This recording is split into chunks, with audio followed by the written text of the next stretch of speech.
Africa Media Live TV. Kindly subscribe to our YouTube channel to get updated on the trending gist, latest news all over the world. Like our page, subscribe, and share with friends. Thank you.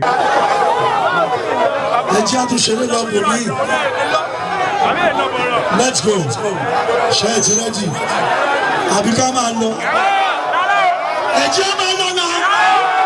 Shaking my team. How my team. How you pass me? Okay. Let's go. You want to get to for you? You want to get to marry? You want to fair? All right. Thank you, Lord. See, they will be careful. Timbash and they will be careful. My friend of a throat. Timbash friend of a throat. My friend is Mr. Tisha. Timbash friend is Mr. Tisha.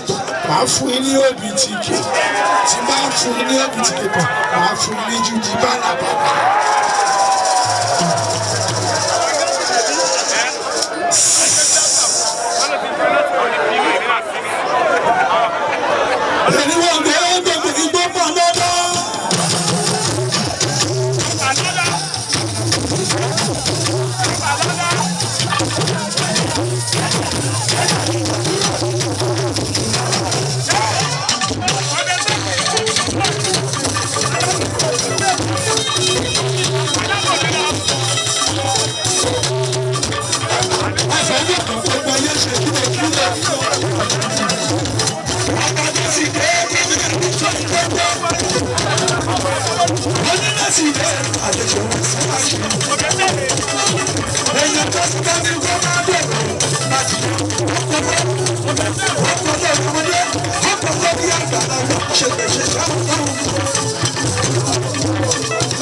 Africa Media Live TV. Kindly subscribe to our YouTube channel to get updated on the trending gist, latest news all over the world.